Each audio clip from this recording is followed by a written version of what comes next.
So we're in this series, In Search of One. And to get us started this morning, I'm going to share a story with you of a young man by the name of Alex Honnold.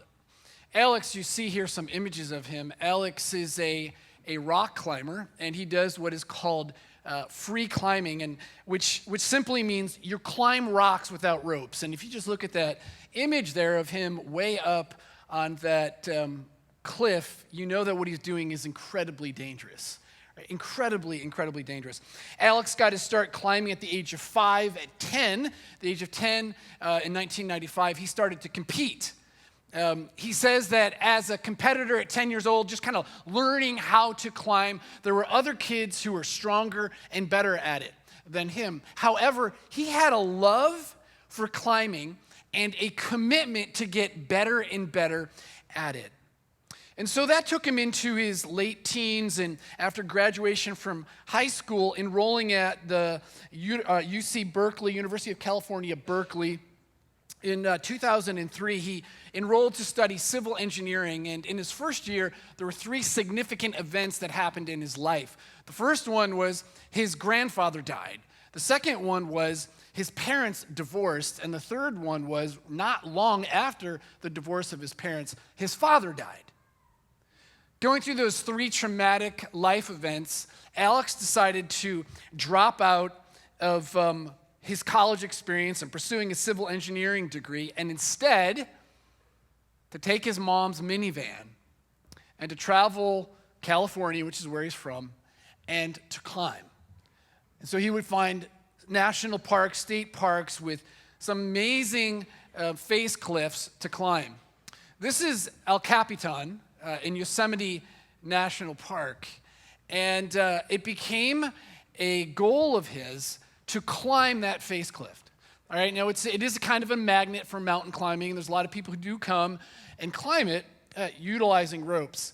But he was going to be the first person and the only person to ever free climb 3,000 feet of sheer granite straight up. And so on June 3rd, 2017, that's what Alex did.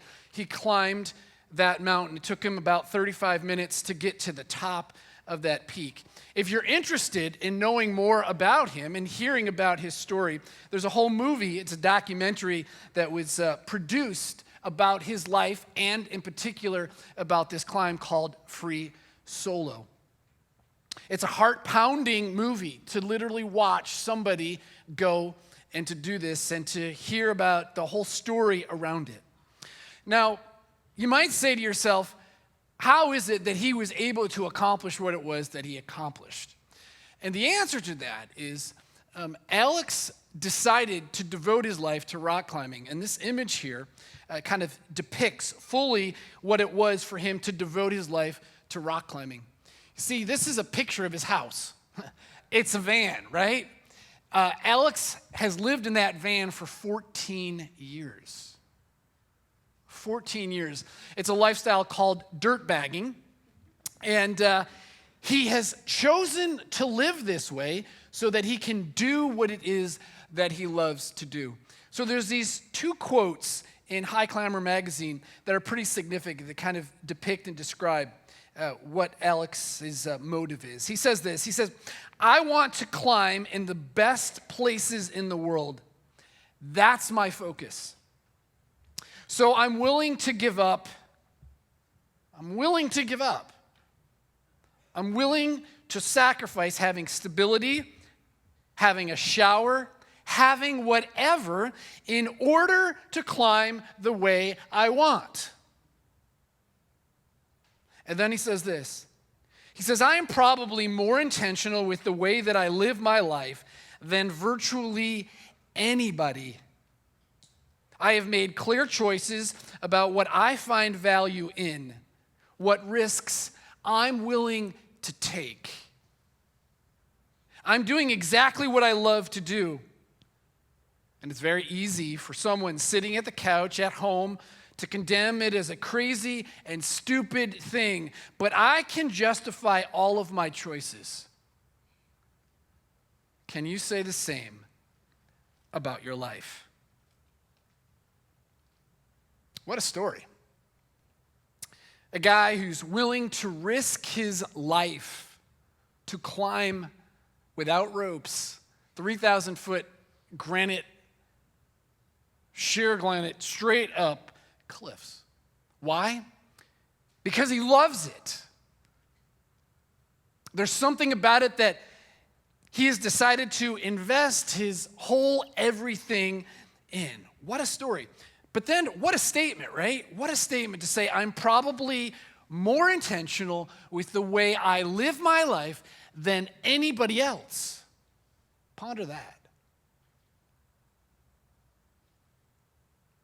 And then what a question. Can I say that about myself? Can I justify my choices? Now, I've been thinking about this quote throughout the week and just the things that Alex has done and he's committed himself to. And it's kind of haunting, to be honest, to just think about that question. Can I say the same thing about my life? That I'm doing what I love to do, that I've made clear choices about it, that I am incredibly intentional about the way that I live my life, making the kinds of sacrifices that man has made to live 14 years out of a van, driving around so that he could do what he loves to do. What is it that I love in life? What is it that I so deeply value that I am willing to forsake, I'm willing to give up, I'm willing to say no to everything else so that I can devote myself, all of my energy, all of my time, all of my focus, full devotion to it? That is a humbling question that just keeps coming up in my mind. Can I say that I have the kind of devotion that Alex has?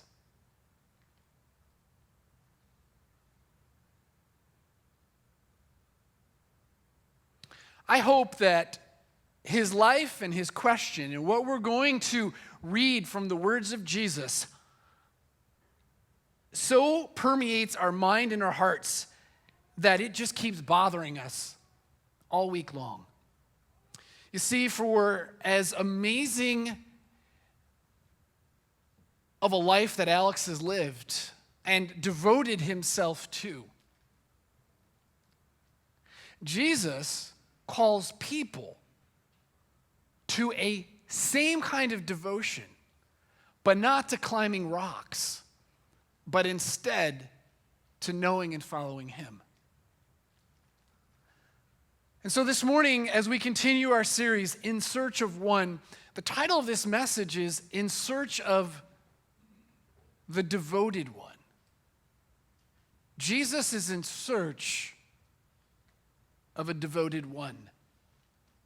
You know, the first week of the series was in search of the lost one, right? And then in search of the sinful one.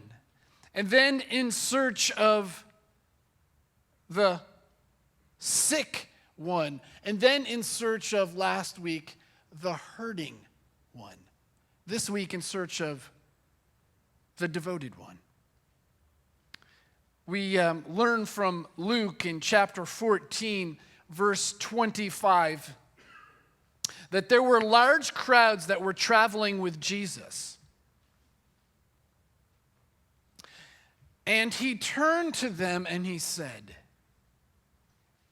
if anyone comes to me and does not hate his father and mother, his wife and children, his brother and sisters, yes, even his own life, he cannot be my disciple. And anyone who does not carry his cross and follow me cannot be my disciple. Suppose one of you wants to build a tower. Will he not first sit down and estimate the cost to see if he has enough money to complete it? For if he lays the foundation and is not able to finish it, everyone who sees it will ridicule him, saying, this fellow began to build and was not able to finish. Or suppose a king is about to go to war against another king. Will he not first sit down and consider whether he is able, with 10,000 men, to oppose the one coming against him with 20,000? If he's not able, he will send a delegation while the other is still a long way off and will ask for terms of peace.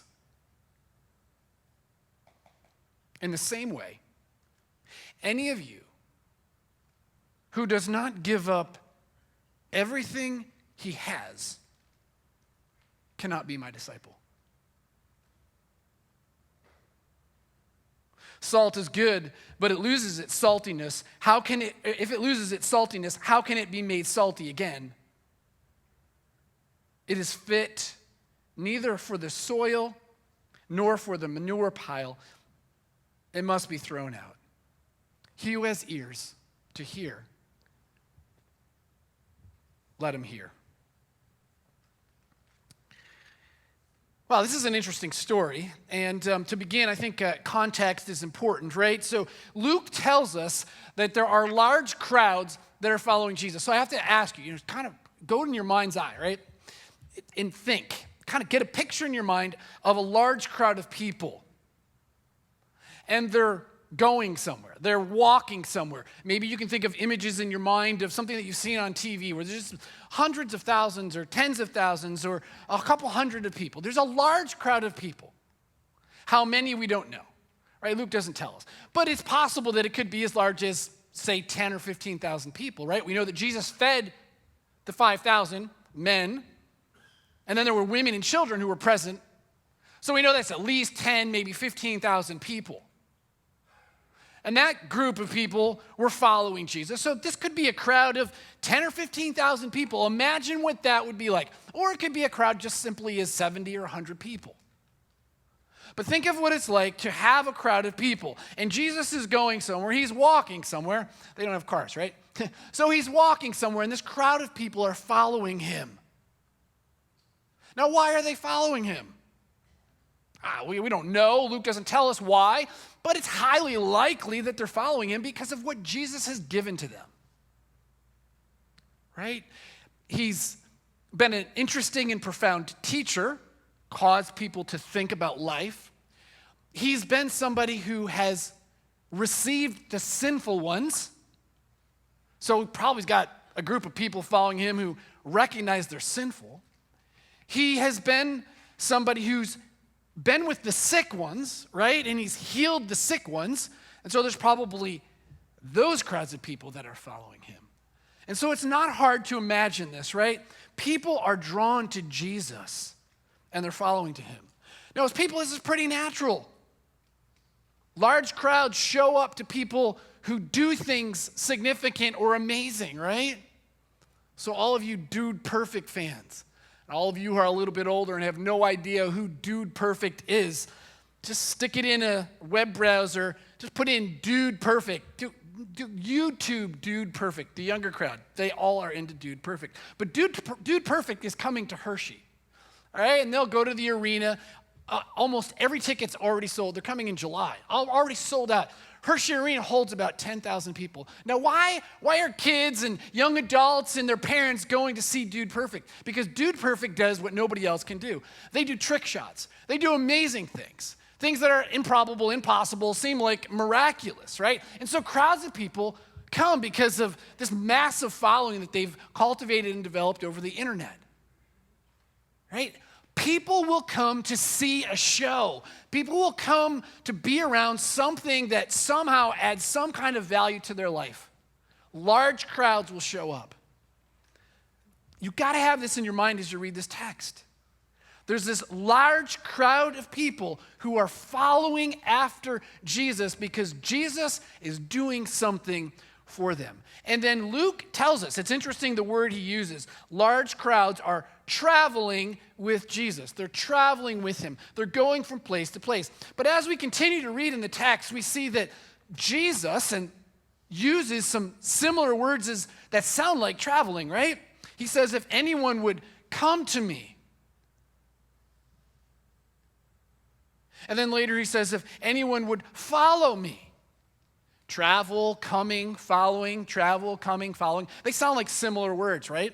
In the original language, there actually are two Greek words that are used. So the first word, traveling, means to come together with, or to go together with. It's to accompany a person somewhere. It's like a peer-to-peer, a friend-to-friend. We're going somewhere, right? It's Jesus and a bunch of people. They're going somewhere together. That's what the word means, to travel, translated in English. They're going somewhere together. Now, the other word that Jesus uses when he says, if anyone would come to me, or if anyone would follow me, it's the same Greek word, translated in English in two different ways, two different phrases. If anyone would come to me, if anyone would follow me. It's the Greek word that means to move toward, right? I'm going toward the microphone stand, right? Jesus says that if anyone would come to me, come toward me, in other words, come into relationship with me, right? So that's a difference between all of these people are traveling with him. They're walking along with him. He's offering something to them. He turns to this crowd of people who are traveling with them, and he says another moving kind of a word, right? He says to them, unless you come to me.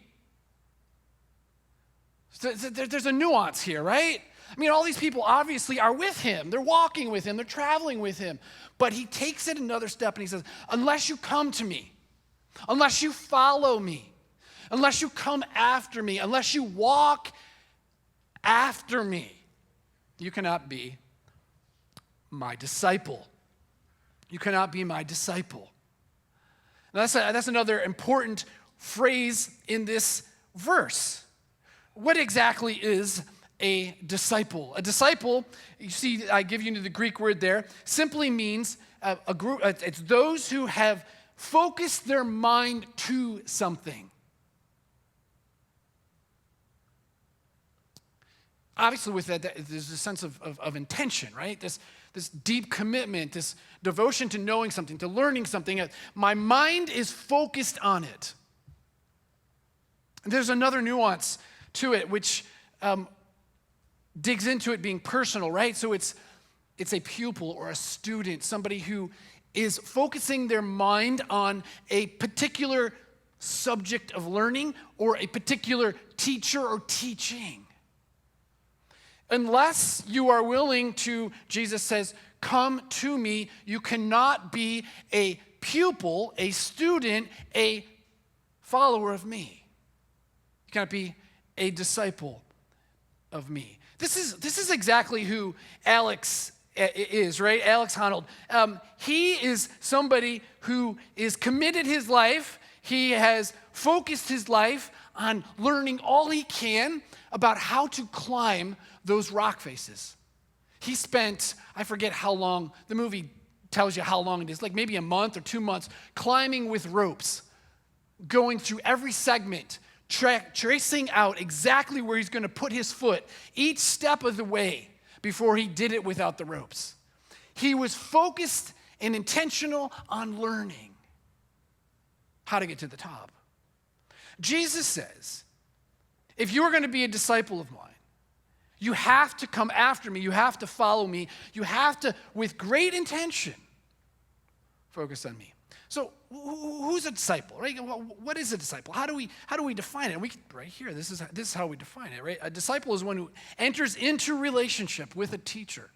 This is what it means to be a disciple. To be somebody who enters into relationship with a teacher. It's to become like him or her. So enter in that relationship with a teacher or a teaching. You know, as Hope Community Church, we say our vision is to be internally strong and to be externally focused, right? You hear us talk about that. And then you hear us say that to be internally strong, it starts with knowing what? What, church? Knowing what? Knowing Jesus and his words. Knowing Jesus and his words. This is what a disciple is. This is why our This is why our vision statement says we're about being internally strong. And we say to be internally strong must mean that I know Jesus and I know his words. If I'm ever going to climb 3,000 feet up a rock face, I need to devote my life the way that Alex Honnold has devoted his life. He's the only person in the world to have ever done it. He's the only person probably in the world who lives the kind of life that he lives with that amount of devotion. That kind of devotion is what Jesus is calling us to be. He's looking for a devoted person, somebody who will devote their life to knowing him and his word, to knowing the way that he thinks, to knowing the way that he feels, to knowing the way that he acts, so that you and I can become like Jesus, which is the second thing that we say to be internally strong, is to be transformed into his likeness.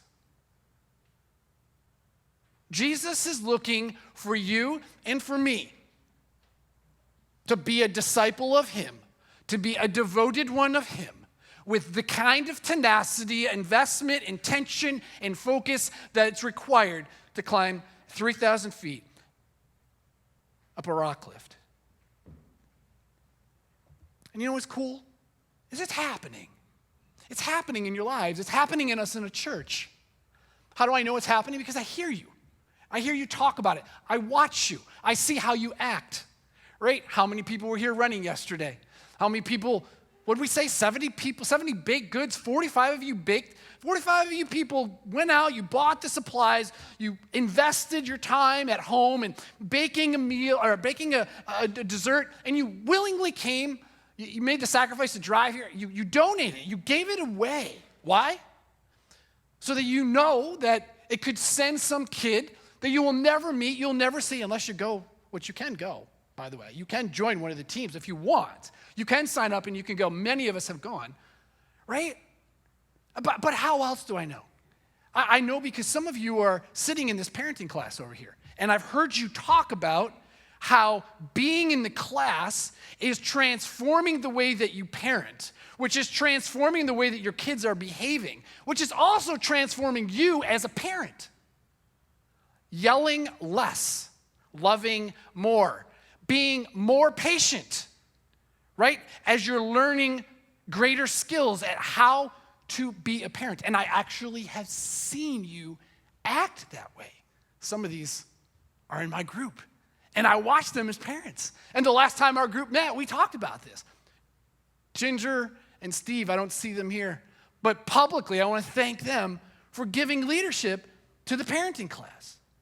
You see, being in relationship around a set bit of information, right, helps us to be transformed and to be changed. It's a part of everything that we want to do and be as a church.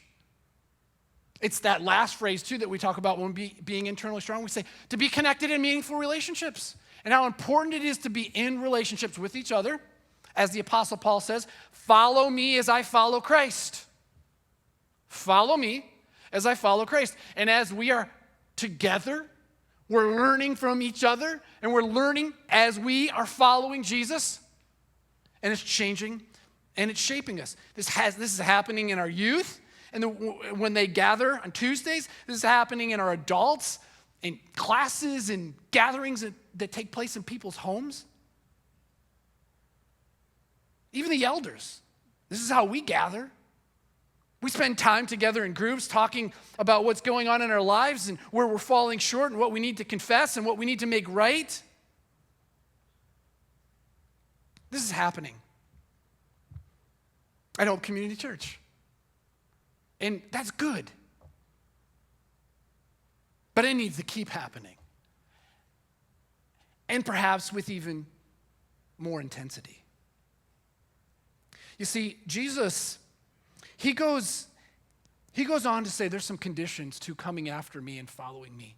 And he uses some pretty strong language, right? There's 3 conditions he lists. He says, if anyone's going to come to me, if anybody is going to follow me, if anybody's going to come and be with me, right, and follow after me, come to be a pupil of mine, to be in relationship with me, then there's 3 things you need to do.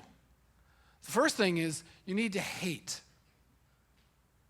your father, mother, brother, sister, even your own life.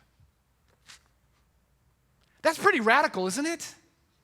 What are you talking about, Jesus? I mean, hate sounds like sin, doesn't it? I mean, doesn't the Bible warn us about hating? It's not like a good thing to hate somebody, right? What are you saying, Jesus? Are you calling us to sin? To actually hate our parents and family and friends? And it seems confusing, doesn't it? Until you kind of dig into the original language and understand a few things about the word. So yes, the word can mean to hate or to detest. But it also, Steve, go to the next slide. It's there. It can also mean to love less. And so commentators, as they have wrestled with what is it that Jesus is saying. Yeah, I just two quotes from two different commentators.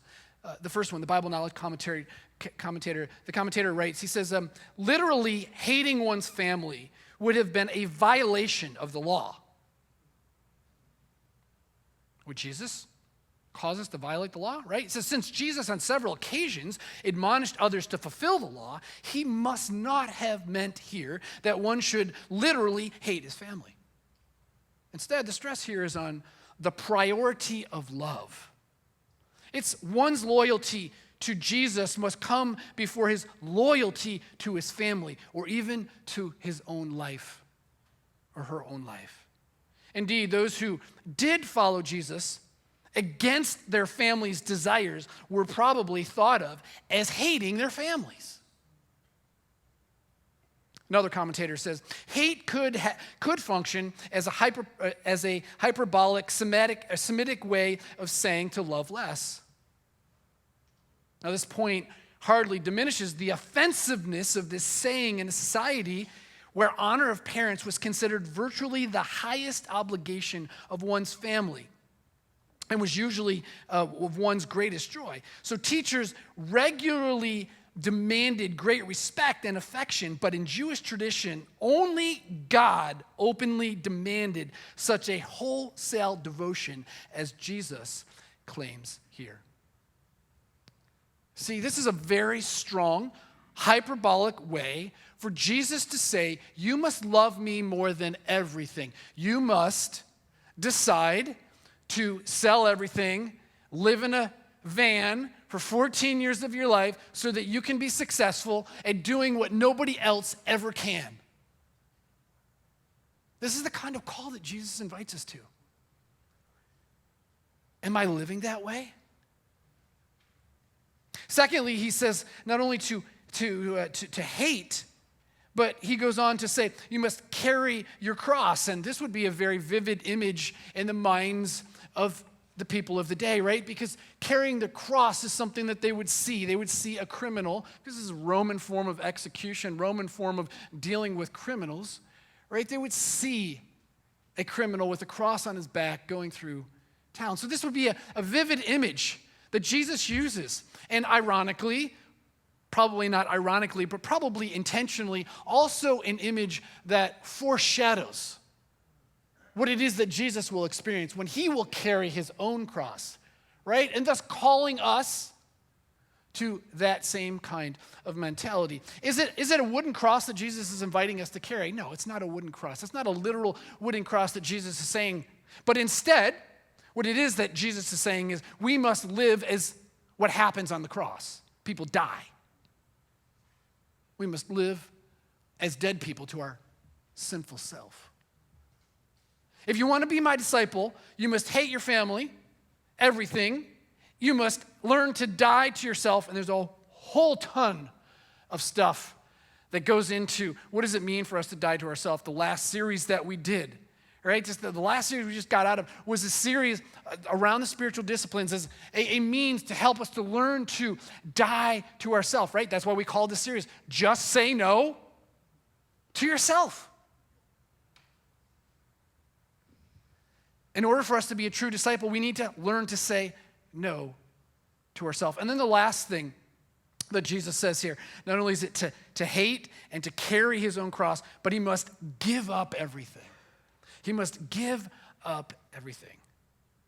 That's pretty radical. What does that mean? Does it mean that I'm supposed to sell all that I have, give it all away? Is that what Jesus is Now, that's not quite what is intended here. It's interesting, the Greek word here means, when talking about people, the phrase to give up everything, it's to say goodbye to them. When that word is used towards a person, it means to say goodbye to them. When it's used towards possessions, it means to say goodbye to the possessions, right? Or to abandon them, to leave them behind. And again, it's a strong way to say to us that our stuff isn't our stuff, that we've been a steward, that to be a follower of Jesus means that we steward all of our stuff. We don't allow it to possess us. We don't allow it to be something that we go after. So who is a disciple? A disciple is one who enters into a relationship with Jesus, right? One who enters into a relationship with a teacher, right? One who has a focused, laser focus, and they make a life commitment. This is what we see here. This is what Jesus calls us to in the hating and the taking up of the cross and giving up everything. It's a life commitment. It's a being devoted to. And so this leads writers, for example, Bill Hall, to write in his book, The Complete Book of Discipleship, to say, you can't be a Christian, you can't be a follower of Jesus without being a disciple. It's impossible. You can't just say a prayer and be a disciple. It's impossible to be a disciple and just say a prayer. It's impossible to be a disciple and just show up around things that have to do with Jesus. You can't just be in the crowd, right? It's impossible to be a follower of Jesus when you're just traveling with Jesus. And some of us may be just traveling with Jesus, and some of us may be here this morning, and we're just kind of in the crowd trying to figure out, who is this Jesus? Which is okay, that's where we're at. So we all have been. But it's not okay if you say that you're a follower of Jesus to just be in the crowd. That's not acceptable. Jesus says, count the cost, make the choice, be serious, get in the game, invest, be intentional with getting to know me, my words, and doing exactly what I say. A.W. Tozer, he writes these words, we can prove our faith by our commitment to it and in no other way. Any belief that does not command the one who holds it is not a real belief. It's only a pseudo-belief. It might shock some of us profoundly if we were suddenly brought face to face with our beliefs and forced to test them in the fires of practical living. Alex said, I'm probably more intentional with the way I live my life than virtually anybody. Can you say the same about your life? Are you here this morning and are you just in the crowd? Are you here this morning? Have you heard Jesus' invitation to come and be with him, to come and follow him? Are you living with that kind of intention? This is a haunting question. It's the best invitation to be in a relationship with Jesus. It truly is. But it's a haunting question for me to ask myself, am I really devoted to Jesus? Worship team, would you come on up? Church, I know it's happening in us. It is. I sat with somebody on Wednesday morning. I sat with somebody on Thursday afternoon. I listened to their stories. I hear how Jesus is changing their lives. I listened to, a year ago not being a follower of Jesus. Now I'm a follower of Jesus. I listened to how that has changed their inner world. It hasn't changed the circumstances of their outer world. No, the marriage is still where it's at. The kids are still where they're at. The hurt and the pain from both of those still exist. But the peace that's come from inside because of the choice to follow Jesus, and it's not just the one-time choice. As I listened to this individual, granted me permission to share all this, share the story of every morning waking up to get into Jesus' words, to opening a devotional to read those words and then to uncover and to discover how these words of Jesus are exactly what is needed in the moment as dealing with the husband, the kids, the chaos in the life. And to be able to say, Jesus is sustaining me. He's helping me on the inside. He's giving me what I need. And that's what it looks like to be devoted. Church, are we devoted to Jesus? Are we devoted to Jesus or to other things?